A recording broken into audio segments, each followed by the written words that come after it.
कृपया ध्यान दीजिए। आज के इस वीडियो में बताने वाले हैं नीम का बिजनेस करना, यानी कि नीम के पाउडर से आप बिजनेस कैसे कर सकते हैं, और बहुत सारे नियम भी बताने वाले हैं। तो इस वीडियो में हम आपको नीम के बिजनेस के बारे में 10 नियम बताने वाले हैं, जिसे आपको जानना बहुत ही ज़रूरी है। अगर आप इस 10 नियम को जान जाते हैं तो आपके लिए ये बहुत ही ज़रूरी होगा। और अगर आप बिजनेस करना चाहते हैं, वो भी गांव में रहकर, लेकिन आपको समझ नहीं आ रहा है कि आखिरकार गांव में रहकर हम बिजनेस कैसे कर सकते हैं, तो आज की इस वीडियो में हम 10 नियम बताने वाले हैं। तो ध्यान दीजिएगा। सबसे पहले 1 नंबर नियम आप लोग देखिए। 1 नंबर नियम यहाँ पर क्या कह रहा है? शुद्ध कच्चा माल चुनें। यदि आप नीम का बिजनेस कर रहे हैं तो आपको शुद्ध कच्चा माल चुनना है। मेरा कहने का मतलब है कि साफ और कीट रहित नीम के पत्ते लें, उसमें फल लें या बीज लें, या तेल का इस्तेमाल करें। यानी कि शुद्ध कच्चा माल में आपको क्या लेना है? तो आपको साफ और कीट रहित नीम के पत्ते लेना है, फल लेना है और बीज लेना है, और तेल का इस्तेमाल करना है।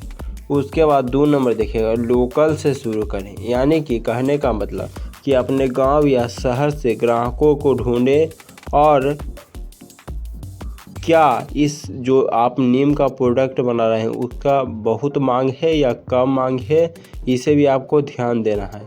तो हम आपको जानकारी देना चाहते हैं, नीम से बने हुए, चाहे वह साबुन हो, शैम्पू हो, चाहे कोई भी प्रोडक्ट हो, आप सभी को पता है कि नीम से बहुत सारे प्रोडक्ट बनाए जाते हैं और जिसका डिमांड मार्केट में बहुत ही ज़्यादा है। तो इस बात को निश्चिंत होकर रखिए, क्योंकि इसका डिमांड बहुत ही ज़्यादा है।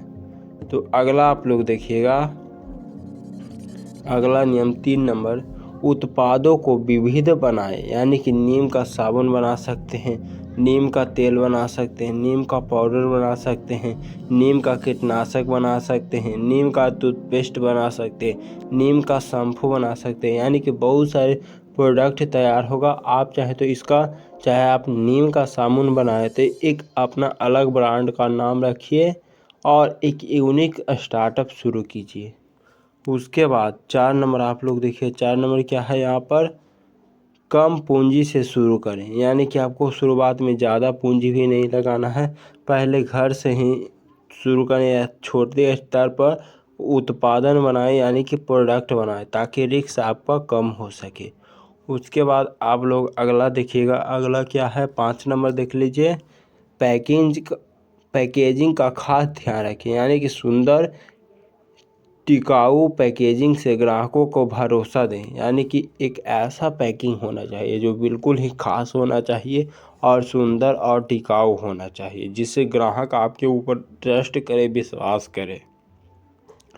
उसके बाद आप लोग अगला देखिएगा। अगला 6 नंबर क्या है? ऑनलाइन प्लेटफॉर्म का उपयोग करें। आप चाहे तो व्हाट्सएप के थ्रू बेच सकते हैं, या इंस्टाग्राम के थ्रू बेच सकते हैं, या अमेज़ोन के थ्रू बेच सकते हैं, या फ्लिपकार्ट से आप इस प्रोडक्ट को बेच सकते हैं। यानी कि बहुत सारे तरीके हैं, आप जो तरीका अपना लीजिए।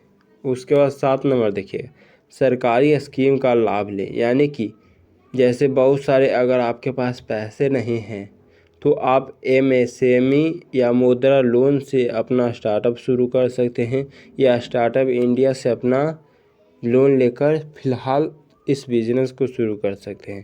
उसके बाद अगला देखिएगा। अगला यहाँ पर क्या है? 8 नंबर नियम देखिएगा, गुणवत्ता से समझौता ना करें। यानी कि देखिए, क्वालिटी अगर ठीक रहेगा, गुणवत्ता अगर ठीक रहेगा, तो लोग आपके पास बार बार आना चाहेंगे। मान लीजिए आप कहीं पर, आपको कोई भी व्यक्ति ख़राब प्रोडक्ट बना कर देगा, तो क्या आप ख़रीदना चाहेंगे? बिल्कुल नहीं। इसी तरह से आप भी प्रोडक्ट बनाएं जो यूनिक होना चाहिए। उसके बाद आप लोग अगला नियम देखिएगा।